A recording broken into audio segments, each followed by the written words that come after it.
de el suceso, el acontecimiento que acaba de suceder en Siria. Es algo inusitado, es algo sorpresivo. Todavía les voy a dar nada más unos botones de muestra para que se den cuenta de lo que está pasando en el mundo. Todavía hace 2 semanas, la mayor parte de los escatólogos en el mundo entero, teólogos, apologistas, etcétera, etcétera, mucho menos la gente que no es cristiana, desde luego, ¿no? Estoy hablando de personas involucradas en el estudio de la Biblia. Yo mismo me involucro también. Nunca nos habíamos imaginado jamás que Rusia iba a salirse de Siria junto con Irán. Jamás. ¿Por qué? Sobre todo que fue en menos de 10 días. Porque Rusia tiene una base naval en Siria, en Tartus, que es la única base naval que tiene en el Mediterráneo. Entonces imagínense nada más. Yo siempre prediqué, no es que el día que alguien se acerque a Siria o que Israel quiera atacar Siria o cualquier cosa, Putin va a entrar inmediatamente porque estratégicamente no le conviene que nadie pueda acercarse a esa base naval, y menos de Irán. Irán todavía hace 2 semanas era la nación más poderosa para sostener a todos los grupos terroristas del mundo entero. Llámese Hamas, Hezbollah, ISIS, Al-Qaeda, los Hutis de Yemen, la península arábica, hasta los mismos talibanes de Afganistán y de Pakistán. ¿Qué sucedió en Siria? De una forma inesperada, después de 50 años de dictadura de la familia Assad, cayó Siria, aun cuando hay mucha historia detrás de esta nación desde el tiempo de Abraham. No quiero detenerme con todo eso. Vamos a empezar ahora con el estudio de un régimen dentro de Siria que se llamaban los alewitas o alewites, que es una rama de creencia que dentro del Islam, que tratan de ellos de separarse de las demás dictaduras y de los demás movimientos religiosos. Los alewitas son una minoría muy reducida, muy cerca del Islam chiita, porque el Islam, acuérdense, tiene 2 ramas, los sunis y los chiitas. Algo que no le gustaba nunca a los sunis de Siria, porque la mayor parte de Siria eran sunis y hay un enfrascamiento continuo entre sunis y chiitas. El exdictador Bashar Assad, al que acaban de sacar, que ya huyó a Rusia, era un hombre rudo, sanguinario, cruel, posiblemente más cruel que Adolfo Hitler. Fíjense lo que le estoy diciendo. Era un hombre que asesinaba hombres, mujeres, niños. Vamos a ver cuántos cadáveres encontraron que deshizo en ácido de niños, mujeres y de hombres. Estamos hablando de más de 80,000 muertos civiles que sus mismos soldados mataron. Cuando el padre de Bashar Assad, que se llamaba Hafez, murió, este hombre que está ahorita refugiado en Rusia, estaba estudiando en Londres y lo mandó traer y le dijo: por favor, Bashar, vente para acá porque ya necesitamos aquí que la familia continúe. Repito, eran 50 años de dictadura de una familia, del abuelo, del papá y del hijo. Este hombre, Assad, era oftalmólogo, estaba en Londres trabajando como oculista. Entonces él no sabía nada de política ni de mucho menos, pero sin embargo la necesidad hizo que él viniera a Siria a enfrentarse a eso. Y fue llamado a ocupar el puesto. Su padre, sin embargo, ha sido el más cruel y el más sanguinario de todos los dictadores, posiblemente del Medio Oriente, en los últimos 50 años.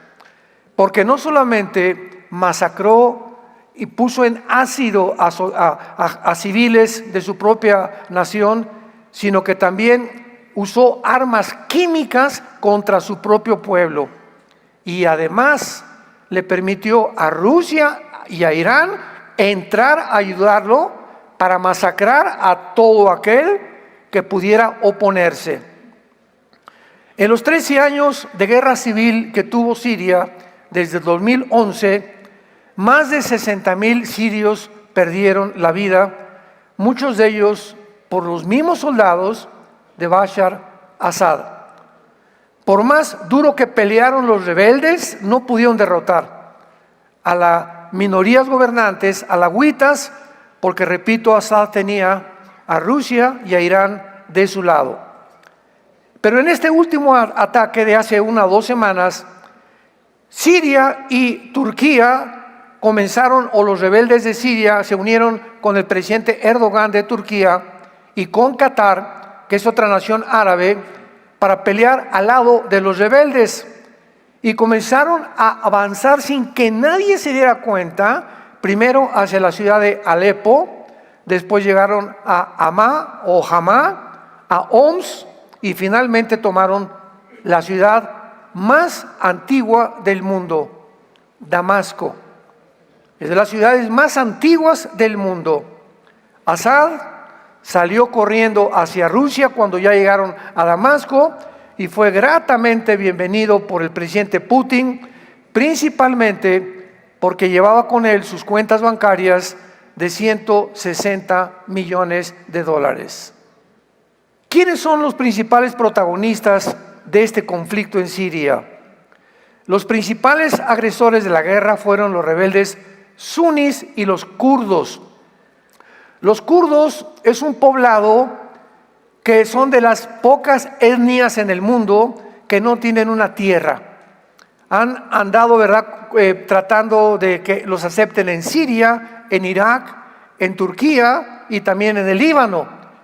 Pero todos han sido desplazados y principalmente el presidente Erdogan de Turquía los odia y los ha perseguido y está tratando de impedir que puedan realmente entrar a Siria, pero los kurdos ya se encuentran mezclados con los drusos, con los kurdos, con los sunitas y con los chiitas dentro de Siria. Ahorita Siria es una ensalada del chef. Ahorita Siria es una olla express con casi todos los grupos rebeldes ahí en Siria, bajo un gobierno de un hombre llamado Jalani, que vamos a ver más adelante que no es un hombre, pero fue excomandante de Al-Qaeda, excomandante de ISIS y ahora es el jefe de los rebeldes en el país de Siria. Los kurdos son el más grande grupo en el mundo, repito, sin tierra. Cubren la parte de Turquía, Irak, Siria, Irán, con aproximadamente 40 millones de personas, y la mayoría de los kurdos son musulmanes suníes. Ninguna de estas 4 naciones los ha aceptado y han tratado de echarlos fuera y los han perseguido.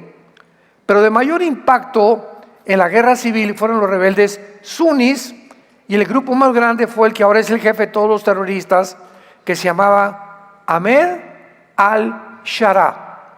Ahmed al-Sharaa es el jefe que se puso el nombre de al-Jolani, pero su nombre es Ahmed al-Sharaa, con un grupo árabe que acaba de resurgir en el Medio Oriente. Ya oímos a Al-Qaeda, ya oímos a los talibanes, ya oímos a los de Jehová, etcétera, etcétera. Su nuevo grupo se llama en árabe Hayat Tahrir al-Sham. Hayat Tahrir al-Sham, que significa la Organización para la Liberación del Levante. ¿Qué cosa es el Levante? El Levante reúne a 4 principales naciones árabes: a Siria, al Líbano, a Israel y a Jordania. Entonces ahora este hombre, bajo el nombre de la Organización para Liberar al Levante, se cree, ¿verdad?, que es otra vez el califa que va a poder establecer el califato en todo el Medio Oriente. Yo les decía a ustedes que este suceso y este acontecimiento ha sido de una forma dramática, sorprendente, que nos indica claramente ya sin ninguna duda alguna, lo cerca que estamos que Jesús venga por nosotros. Esta es una de las profecías, lo vamos a ir viendo, más importantes, principalmente porque los que estudiamos las profecías habíamos creído que Rusia iba a tener un protagonismo, de acuerdo a Ezequiel 38 y 39, la famosa batalla de Gog y Magog, y que iba Irán también, porque Irán va a formar parte del gobierno futuro del anticristo, pero ahora vemos que no es así, que Rusia queda completamente descoyuntada y que Estados Unidos también. Ahorita dos naciones que están en conflicto, tratando una con la otra de destruirse, van a quedar completamente fuera del campo de juego, de la partida de ajedrez, donde se va a llevar a cabo la Tercera Guerra Mundial. Les recomiendo que la busquen. Ayer fue lo que compartí el tema, la Tercera Guerra Mundial, en el desayuno, y donde expliqué claramente que ninguna de estas guerras nos va a llevar a la Tercera Guerra Mundial. La Tercera Guerra Mundial será el final de la segunda venida de Jesucristo, y nosotros ya venimos con Él. Así que nosotros no vamos a estar en la Tercera Guerra Mundial. Entonces vemos nosotros que, sin embargo, este jefe rebelde se hace llamar Abu Mohammed al-Jolami. Es comandante de Al-Qaeda, de ISIS, y actualmente está siendo financiado por Turquía y por Qatar. Veamos ahora el lado positivo de esta ocupación y el lado negativo de lo que acaba de pasar en Siria. De alguna manera, esta ocupación ha beneficiado a Israel de la siguiente manera. Este grupo de rebeldes se están peleando entre ellos. Número uno, porque al principio de la primera semana trataron, ¿verdad?, como eran de diferentes etnias, diferentes sectas, diferentes religiones, pues todos querían tomar participación y tomar el protagonismo. Pero estos terroristas, aunque se odiaban unos a otros, se unieron a Jolani porque vieron que él llegó a Damasco, y al llegar a Damasco todos se calmaron y se dieron cuenta que Siria estaba en manos de todos ellos, y que el momento en que surge un líder, ya puede el líder decirles: ustedes acá y ustedes allá. Entonces esto desapareció, y esto fue una de las cosas positivas que sucedieron. En segundo lugar, estos grupos buscaban la venganza contra el presidente Assad, contra el dictador Assad, porque solo lo que hizo Assad en una sola prisión en el pueblo de Sednaya, al norte de Damasco, encontraron 75,000 ejecuciones y una inmensa tumba con miles de esqueletos de prisioneros que habían sido sus cuerpos deshechos en ácido, además de 150 fosas con más de 100,000 cadáveres. Todos estos prisioneros que ejecutó el gobierno de Assad eran parientes y familiares de los que se encuentran ahorita como rebeldes, tratando de derrocar, que ya lo hicieron, el gobierno o la dictadura del presidente Assad. Y por eso están felices, porque todos estos muertos, ellos eran familiares de ellos o amigos cercanos. Todas estas matanzas no solamente fueron de Assad, también, repito, Irán y Rusia participaron en estas masacres. Y en tercer lugar, el tercer lado positivo de esta ocupación es que el ejército de Israel, ¿verdad?, fue el que realmente ha tratado de cuidar todo, porque entre la frontera de Siria y en la frontera de Israel, muchos de ustedes saben, los que hemos ido a Israel, que en el norte de Israel está el mar Galilea, el mar de Galilea, y está una frontera, ahí lo ves, con Siria, y son casi vecinos los sirios y los judíos. Entonces, hace algunos años, entre la frontera de Israel y entre la frontera de Siria, se formó a 40 kilómetros de la frontera de Israel una zona que se llama de amortización, una zona neutral por las Naciones Unidas. Entonces, esta zona que aparece en azul en muchos mapas, no podían entrar ni los sirios ni tampoco los judíos. Era una zona neutral de vigilancia y estaba en lo que se llama el monte Hermón, y que de acuerdo al libro de Enoc fue donde descendieron casi 200 ángeles en el Medio Oriente en los tiempos del diluvio universal. De acuerdo al libro de Enoc, es lo que eso dice el libro de Enoc. El monte Hermón mide 2.817 metros sobre el nivel del mar. Y es el punto más alto donde Israel ahora, cuando los rebeldes entraron, las Naciones Unidas, los cascos azules de las Naciones Unidas, salieron corriendo de esta zona neutral. Dijeron, por si acaso nos vamos corriendo. ¿Qué hizo Netanyahu?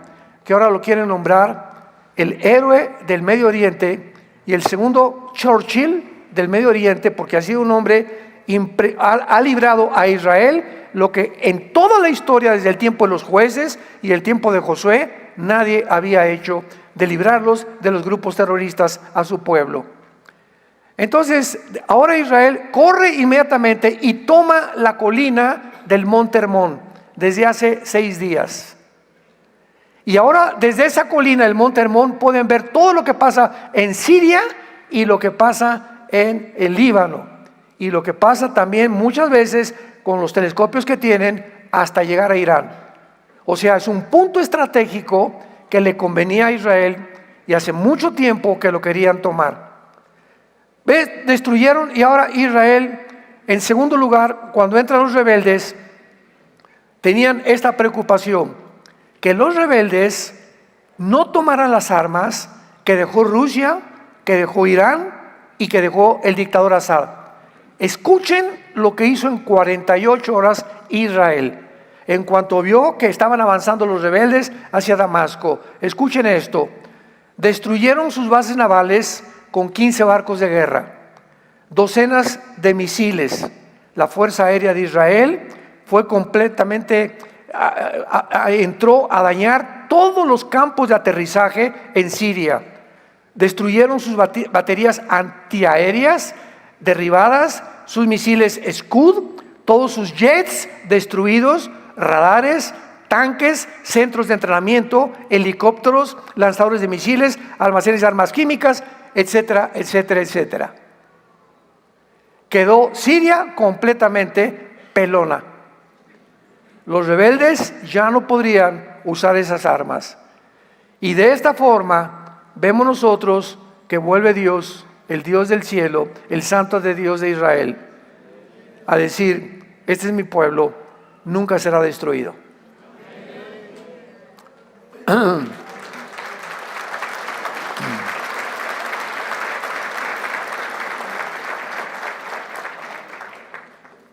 ¿Qué es la Siria actual? ¿Qué es lo que está pasando ahorita? Es evidente que todos quieren que esta guerra termine, incluyendo los rebeldes. El jefe de todos ahora, de todos estos rebeldes, Jolani, acaba de decir estas palabras: hemos regresado a la estabilidad. El pueblo sirio estaba exhausto y no queremos pelear más. Tampoco tenemos planeado movernos hacia Israel, pues nuestra preocupación era Irán y Hezbolá, que llevaron a cabo estas masacres. Escuchen esto: toda esta serie que vamos a tratar es para que ustedes se den cuenta cómo piensa el Islam, porque es una ignorancia tremenda la que existe en el mundo acerca de cómo piensa el Islam. ¿Por qué queremos nosotros como cristianos entender cómo piensa el Islam? Porque el Islam, como lo vamos a ver más adelante, tiene su teología que están esperando al 12º imán. Todo esto lo vamos a explicar más adelante. ¿Qué significa esto? Que están esperando a la reencarnación o al sucesor de Mahoma. Y de acuerdo a la ley del Islam, es un niño, el 12º imán, que se encuentra en un pozo, en una cueva, que la Biblia llama el abismo. Atención. Y que va a salir del pozo en estos tiempos que estamos viviendo. Vean ustedes en dónde nos encontramos. Y cuando Él surja de ese pozo, va a convertirse en el califa, a establecer el califato en todo el Medio Oriente. Y entonces va a venir otro hombre llamado Jesús, que le llaman en árabe Isa, I-S-A, Isa, y que lo va a ayudar a destruir al mundo entero para establecer la religión del Islam. Muy bien, este Mahdi, que le llaman el Mahdi, que es el Mesías que están esperando para nosotros, va a ser el anticristo. El Mesías que está esperando el Islam es en la Biblia el anticristo, y lo vamos a ver y no se imaginan la cantidad de detalles que hay entre este personaje y el anticristo de la Biblia. Entonces, esto es asombroso, vuelvo a repetir, porque es el momento en que ellos ya quieren tomar el Medio Oriente, y es el momento en que la Biblia dijo que surgiría el anticristo. Y si el anticristo surge, va a ser muy difícil que nosotros lo conozcamos. Yo ni lo quiero conocer. No estamos esperando nosotros al anticristo, estamos esperando a Jesucristo. Sin embargo, dentro de la filosofía y la política y la narrativa del Islam, ellos, cuando se enfrentan a los no musulmanes, que les llaman infieles, les dicen, por ejemplo, vamos a ver el ejemplo, Yasser Arafat y el presidente Yitzhak Rabin, ministro de Israel, y atrás de ellos el presidente Bill Clinton en la Casa Blanca. Viene Arafat, le da la mano al ministro Yitzhak Rabin, mucho gusto, tenemos la paz, y Clinton los respalda y firman un tratado. Esta es la voz de Arafat en el mundo occidental. Arafat toma el avión al otro día y regresa con los suyos y les dice: les he mentido. Porque para ellos mentirles a los no musulmanes no es pecado delante de Alá. Entonces, nunca, jamás de los jamases, Israel ha creído lo que ellos dicen. ¿Por qué? Porque no es cierto. Es la forma en la que manejan ellos su política. Entonces, cuando ahorita todas las naciones están hablando, vamos a tener dos estados dentro de Israel. El estado palestino, ¿verdad? Que ya casi desapareció el grupo terrorista de Hamas, y Israel. Y si se juntan, Israel le da la oportunidad a los pobrecitos palestinos para que puedan fundar una nación junto con Israel. Va a haber paz entre Israel. Israel está invadiendo Palestina o Gaza, o a los palestinos, no les está dando de comer, los tiene completamente, ha matado muchos civiles, etcétera, etcétera. La víctima son los terroristas y no Israel. Y los judíos saben perfectamente bien. Ellos han firmado desde 1948, cuando David Ben Gurión nombraron primer ministro de Israel, que les han ofrecido la paz. En 2007 le dijo al Fatah, Hamas, Israel: ahí está Gaza, hagan ustedes lo que quieran. Y había cantidad de reservaciones judías dentro de Gaza, con judíos viviendo. Y llega Israel y les dice a todos los judíos de Gaza: sálganse, porque ahora es de los palestinos este terreno.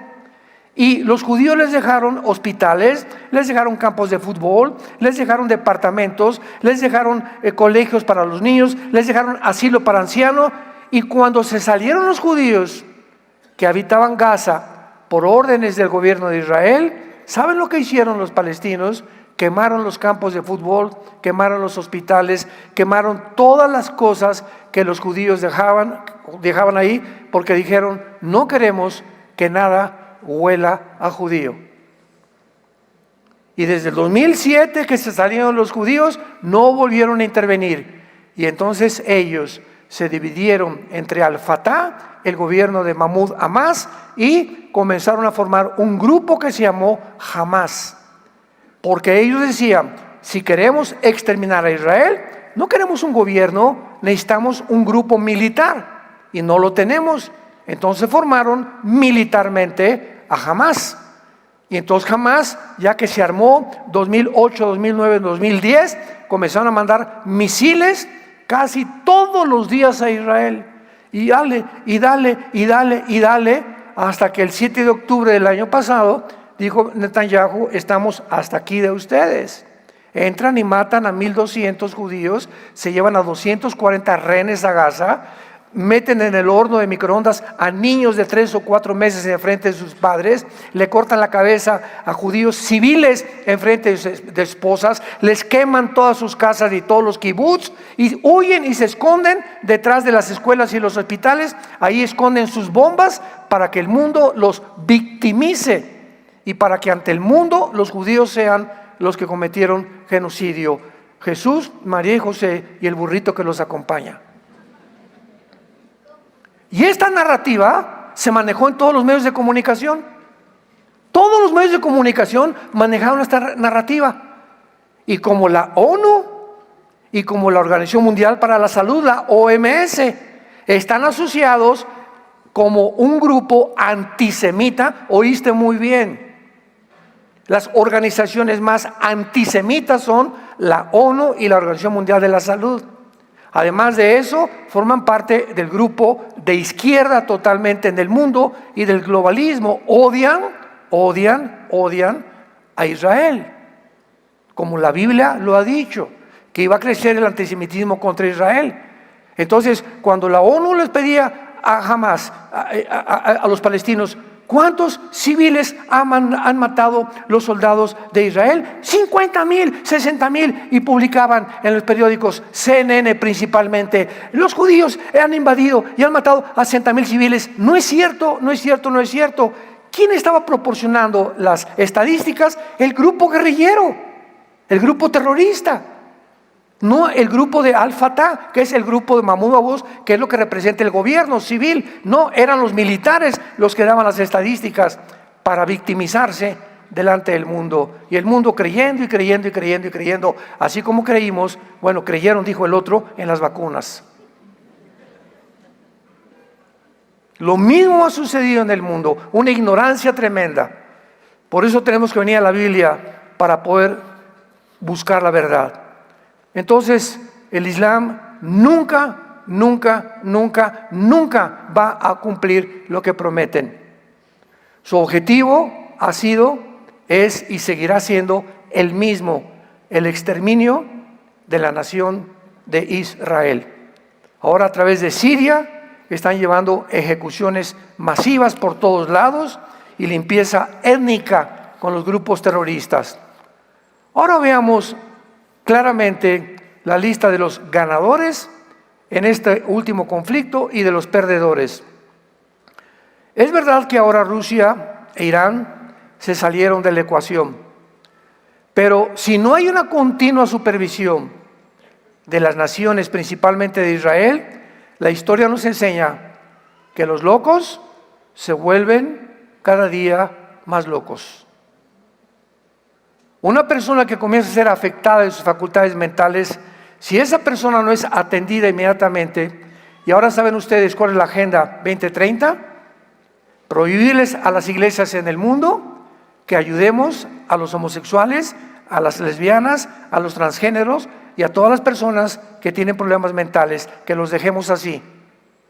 Vean ustedes que detrás de esta agenda, ¿qué es lo que se encuentra? Que el mundo enloquezca más, porque a los gobiernos les conviene vernos locos, porque es mucho más fácil de controlar. Un loco ya no discierne lo que está pasando, ya perdió la brújula, ya no sabe qué es bueno, qué es malo, ya no sé si hombre es hombre o es mujer o es hombre.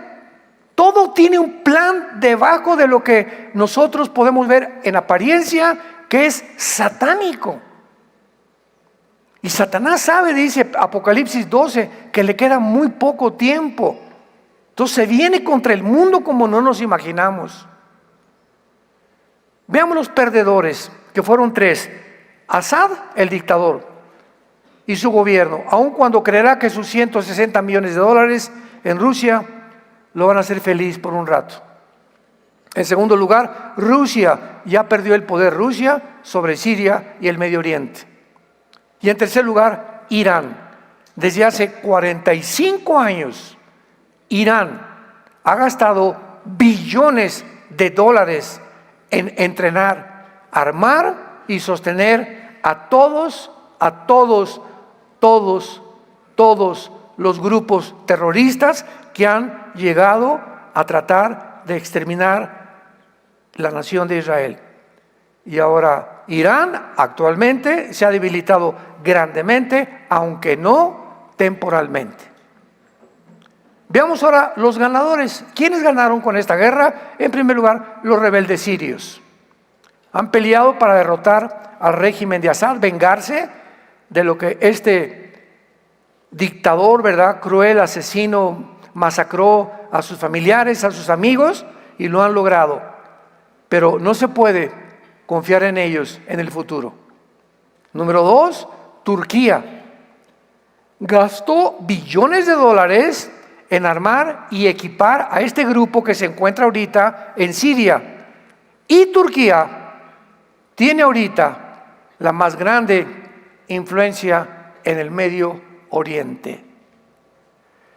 Y es interesante que Turquía aparece en Ezequiel capítulo 38 y 39, que describe la Tercera Guerra Mundial como una de las naciones que se unirá al anticristo.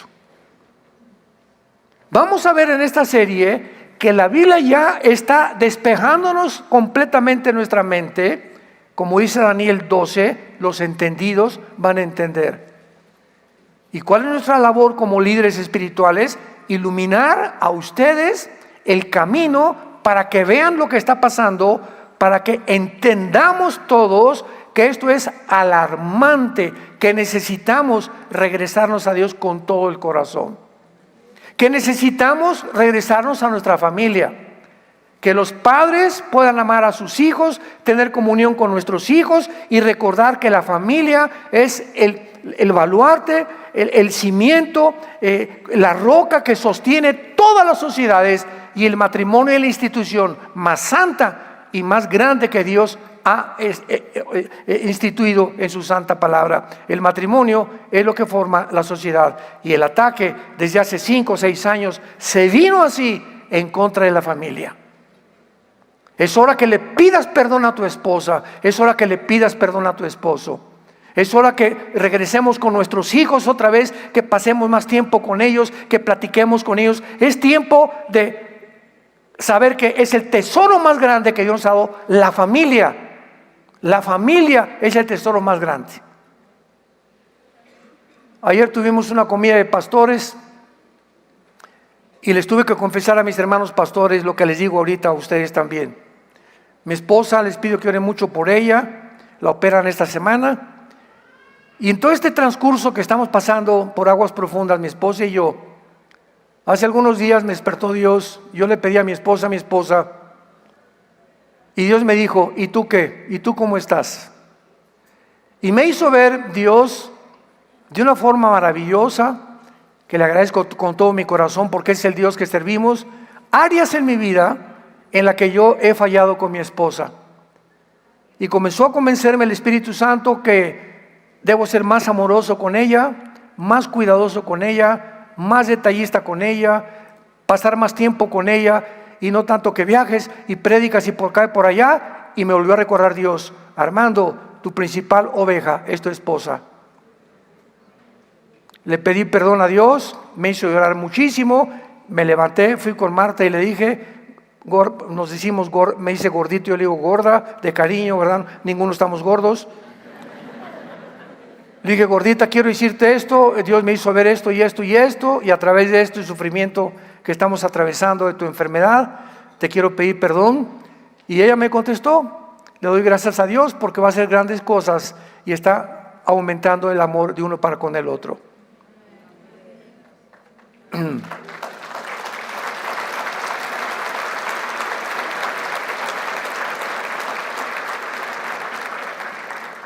Es tiempo de arrepentirnos. Todos, ninguno somos perfectos. Todos tenemos que examinar, como decía David, examíname, oh Dios. Ve si hay camino de iniquidad en mi vida, Padre. Llega un tiempo en que creemos que si alguien no nos dice que estamos mal, seguimos actuando y se vuelve una rutina. Hay muchos matrimonios que viven bajo el mismo techo y tienen años o meses divorciados emocionalmente. Hay matrimonios que ya no tienen que ver nada con los hijos y los hijos se decepcionan de nosotros los padres cuando no ven que somos una realidad. Y ahorita el alarma está tomando, Jesús viene. ¿Cuántos millones que se decían cristianos se van a quedar? Se van a quedar. Nunca examinaste tu corazón, nunca cambiaste tu actitud, nunca le pediste perdón a nadie. Y esto no puede seguir así. Es tiempo de volvernos a Dios. Le estoy hablando a los cristianos.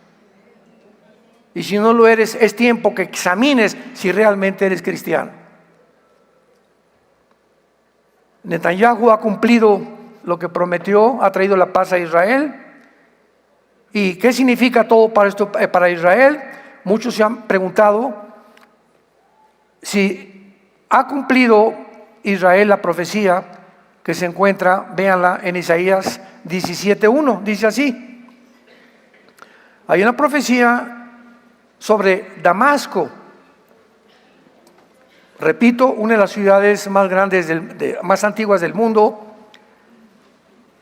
Y esta profecía dice así, Isaías 17:1, profecía sobre Damasco, he aquí que Damasco dejará de ser ciudad y será un montón de ruinas. Escuchen, cuando los asirios entraron hace 2700 años, 700 años antes de Cristo, Asiria, ¿verdad?, no destruyeron la ciudad de Damasco. En el siglo 12 y 13 después de Cristo, los cruzados entraron a Damasco y no destruyeron la ciudad. Ahora estos rebeldes acaban de entrar a Damasco y la ciudad está intacta. Entonces, ¿qué respondo? Esta no es la profecía que se va a cumplir. La destrucción de Damasco vendrá, no sé, en el futuro. Pero todavía esta profecía no se ha cumplido. Además, vemos nosotros también, ¿verdad?, de que Netanyahu se convierte ahora en un líder impresionante, de los más grandes de Israel. Ha probado ser eso precisamente. Además, la mayoría del gabinete del presidente Trump, que el 20 de enero toma posesión de la Casa Blanca, la mayoría son sionistas, o sea, apoyan a Israel. Y este término ha sido tan pervertido y tan mal interpretado porque hay un sionismo de un grupo de judíos que no anhelan realmente ni aman a Israel, porque la palabra sionista verdaderamente en sus raíces significa todos aquellos que aman que tengan una tierra donde vivir. Por eso nació el sionismo en el siglo XIX. Entonces, este es el verdadero sionismo. Pero ahora los sionistas les llaman a aquellos todos, por ejemplo, George Soros, uno de los millonarios más grandes del mundo, es judío y odia a Israel por el amor de Dios. Así como hay mexicanos. ¿Cuántos mexicanos odian a México? No, yo no, México, yo nada más me sé la de Juan Charrasqueado. Pues aunque sepas Juan Charrasqueado y cantes como los Panchos, etcétera, etcétera, la forma como tú vives, no tienes nada de patriota.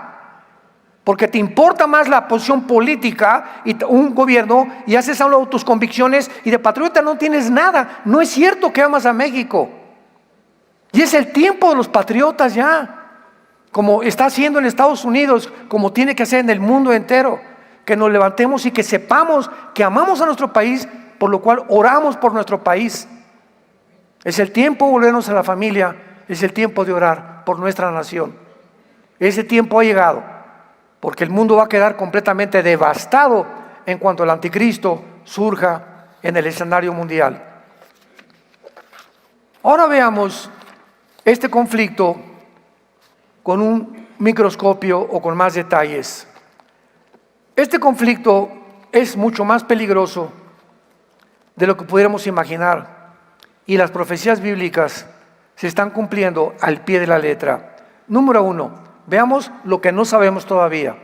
Y vamos a ver rápidamente lo que sí sabemos. Número 1, no sabemos todavía cuánto territorio Turquía va a controlar. Porque todos los rebeldes ahorita están bajo el presidente Erdogan.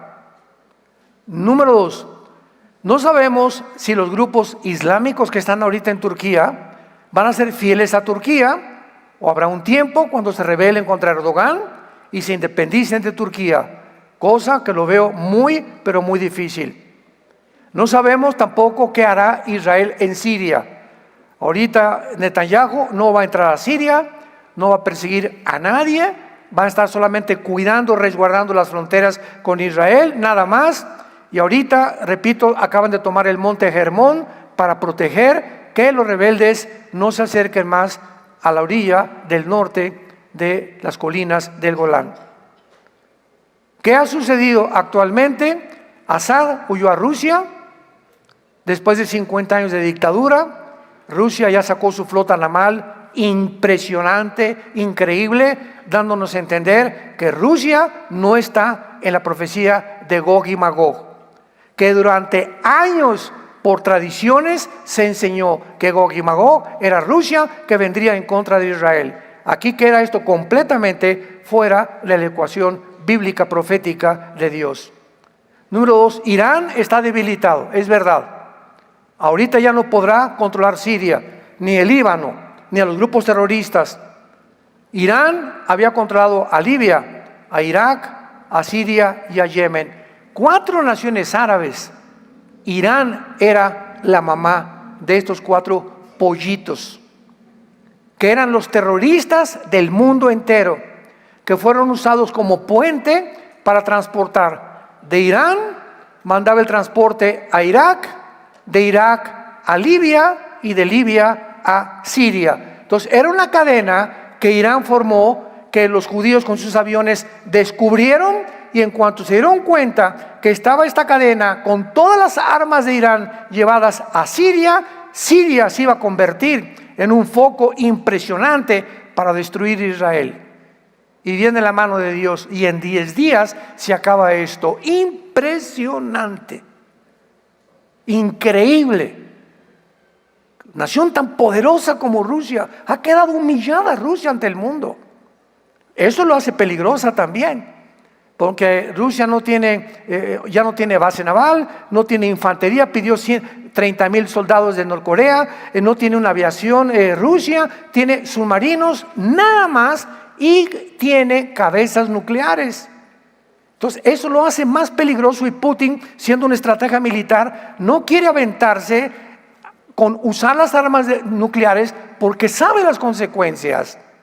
Si usa un misil nuclear en Ucrania, que aunque no pertenece a la OTAN, va a contaminar la radiación de la bomba nuclear de Ucrania a Polonia, a Rumanía, a Alemania, y entonces la Unión Europea va a entrar ahora sí a defender a Ucrania y lanzarse contra Rusia. Putin es demasiado inteligente para hacer esto, pero lo va a hacer en los próximos días o no sé meses, porque está muy acorralado, igual que Irán. Está como un AliExpress el mundo entero. Ahora el eje maligno, que ha sido roto temporalmente, ¿verdad?, se ha convertido completamente ya en Turquía. En tercer lugar, este conflicto ahora se puede globalizar por el apoyo de Turquía, Qatar y Siria a los grupos yihadistas islámicos. Todos los grupos terroristas en el mundo actualmente ya encontraron una base, cuarteles generales, Siria. Y eso lo hace peligroso también para la situación de Israel. Ahora Turquía es el papá, repito, del Medio Oriente, y es interesante que cuando Siria parece perdida, Siria, ¿y abrieron los oídos? Siria será la nación de donde surgirá el anticristo. Siria es la nación de donde surgirá el anticristo. El anticristo surgirá de la antigua Babilonia, que es Irak, Siria y el Líbano, como lo vamos a ver en las otras conferencias, sin ningún lugar a dudas. Y la Biblia le llama al anticristo Isaías 10, Miqueas 5, del 4 al 5, Isaías 14, Ezequiel capítulo 31, le llama el asirio. Jamás se le llama Gog al anticristo, ni se dice que viene de Rusia. Rusia ni aparece en las profecías bíblicas. Pero vemos nosotros como estudiantes de la Biblia que mientras más nos acercamos, más luz tenemos y tenemos que reconocer y decir: Señor, en esto no estaba yo completamente, no quise ser dogmático, pero veo claramente ahora con más luz que tú estás acomodando las piezas para que podamos seguir esta luz y enseñárselas a ustedes. Y ustedes conozcan más profundamente la palabra de Dios. Yo les dije que era un hecho inusitado, precisamente por eso, porque es la zona del Medio Oriente donde el anticristo surgirá. Y el anticristo será musulmán. Fíjense lo que les estoy diciendo. El anticristo será musulmán. Para que yo les diga esto, necesito tener bastante información de muchos estudios claramente corroborados, que conforme van pasando los eventos se va comprobando claramente que tiene que ser islámico. Y la ley Sharia es la ley que dice Daniel 7:25, que quitará las leyes y quitará los tiempos, porque ellos tienen otro calendario que nosotros no tenemos. Para el Islam, el año 1 es el año 622 después de Cristo, cuando Mahoma salió de la ciudad de Medina y de la ciudad de Arabia Saudita. Y entonces el calendario de ellos es completamente diferente. Y esto va a ser lo que va a ser el anticristo. Veámoslo rápidamente. No quiero que se vayan aquí con algo atorado. Vean Isaías 10. Rápidamente un botón de muestra y lo vamos a desarrollar en la segunda conferencia. Isaías capítulo 10, versículo 5. Oh Asiria, que es la Siria actual. Esto fue escrito hace 2650 años aproximadamente. Oh Asiria, báculo de mi furor, en su mano he puesto mi ira. Le mandaré contra una nación pérfida y sobre el pueblo de mi ira le enviaré, que es Israel. Porque cuando venga el anticristo, Israel ha apostatado, ha firmado un pacto de muerte con el anticristo, para que quite despojos, arrebete presa y lo ponga para ser hollado como lodo en las calles. Versículo 12. Pero acontecerá que después que el Señor haya acabado toda su obra en el monte de Sión y en Jerusalén, ¿esto ya sucedió? ¿Cuándo va a suceder esto? Hasta la segunda venida de Cristo. Cuando acabe Dios con su plan con Israel, castigará el fruto de la soberbia del corazón. ¿De quién? Del rey de Asiria. Y la gloria de la altivez de sus ojos. Porque dijo, aquí le está hablando al anticristo ya Dios: con el poder de mi mano lo he hecho, con mi sabiduría porque he sido prudente. Quité los territorios de los pueblos y saqué sus tesoros. Derribé como valientes a los que estaban sentados, y halló mi mano como nido las riquezas de los pueblos, y como se recogen los huevos abandonados, así me apoderé yo de toda la tierra. Esto nunca en la historia se ha cumplido. ¿Quién lo cumplirá? El rey de Siria, que ya después lo vamos a comparar con los otros pasajes, con Daniel capítulo 8, que es la evidencia ya más grande que hay, etcétera, etcétera. Pero nos encontramos en el punto culminante donde se va a centrar la luz, el foco en la área geográfica donde se va a llevar a cabo la más grande intervención de los poderes del mal en el mundo, la región del Medio Oriente, donde Rusia no va a poder competir ya contra los musulmanes, donde Turquía está involucrado en el gobierno del anticristo, y donde Irán también está involucrado en el gobierno del anticristo. Aparece con el nombre de Persia en Ezequiel 38, Irán.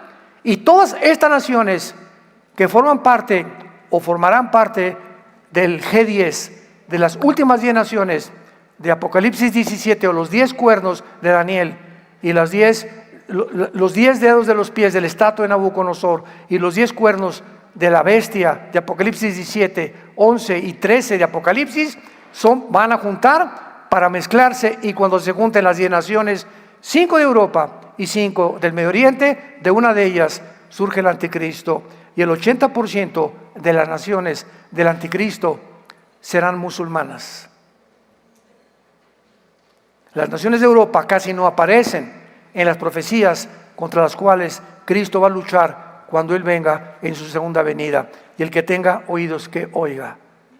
Y el que tenga un corazón en esta mañana de arrepentimiento y de dolor por tus pecados, arrepiéntete. Pídele perdón a tu esposa, pídele perdón a tu esposo, pidámosle perdón a nuestros hijos. Hijos, pídanle perdón a sus padres. Remedia las cosas que has hecho mal en tu vida, porque si tú mantienes el mismo camino y tú no te arrepientes cuando tú oyes la voz del Señor, será demasiado tarde. El arrepentimiento no es cuando tú quieras. Bueno, ya cuando vaya en la ambulancia y cuando ya, y el corazón, Señor, perdóname. ¿Sabes una cosa? Dios no puede ser burlado. Y solo hay un caso en toda la Biblia de una persona que se convierte a la hora de la muerte. Un solo caso. El ladrón junto a la cruz. Un solo caso. El ladrón junto a la cruz. Dándonos a entender que si tú llegas a las vísperas de tu muerte o de tu enfermedad y cuando oíste la voz de Dios no lo hiciste, Dios no te vuelve a hablar. Porque creíste que te podías burlar de Él. Cuando oigas su voz, no te endurezcas. Hoy es el día de tu salvación. Hoy es el día de tu decisión. Vengan a la cruz. Arrepiéntete de tu vida. Pídele perdón a Dios, que la sangre de Cristo nos limpia de todo pecado. Te damos gracias, Padre, por tu palabra. El camino del justo es como la aurora que va en aumento hasta que el día es perfecto. Gracias, Señor, porque tú le prometiste a tu profeta Daniel: los entendidos resplandecerán como el resplandor del firmamento. Estas palabras, séllalas hasta el tiempo del fin. Muchos serán limpios y emblanquecidos y purificados. Los impíos cada vez van a proceder más impíamente. Y ninguno de los impíos entenderá, pero los entendidos comprenderán. Y te damos gracias, Señor, porque lo que nos da entendimiento es la presencia de tu Espíritu en nuestra vida. Te damos gracias, Señor, porque eres misericordioso, clemente. Clama, oh alma mía, a Jehová, y no te olvides. Nunca nos olvidemos de ninguno de todos sus beneficios, de la familia que nos ha dado, el matrimonio que nos ha dado, la casa que nos ha dado, los hijos que tenemos, la salud que tenemos todavía. Él es el que sana todas tus dolencias y todas tus enfermedades. Él es el que rescata nuestra vida del hoyo, nos corona de favores y misericordias, porque grande, grande es Jehová, y su misericordia más alta que los cielos. Nunca te dejaré, dice el Señor, nunca los abandonaré. Siempre estaré con ustedes, hoy más que nunca. Óiganme, dice el Señor, oye la voz de mi palabra, porque son fieles y verdaderas. El tiempo ha llegado, preparémonos para encontrarnos con Dios.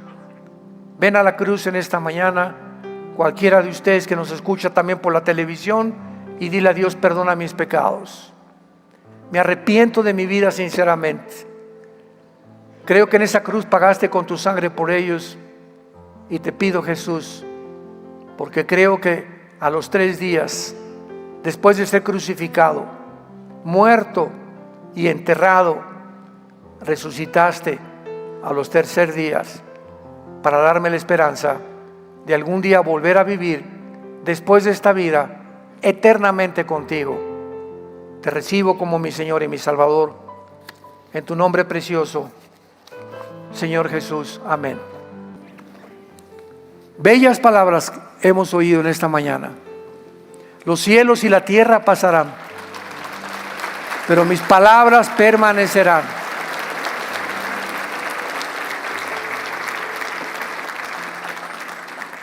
No hay libro más maravilloso que las Sagradas Escrituras.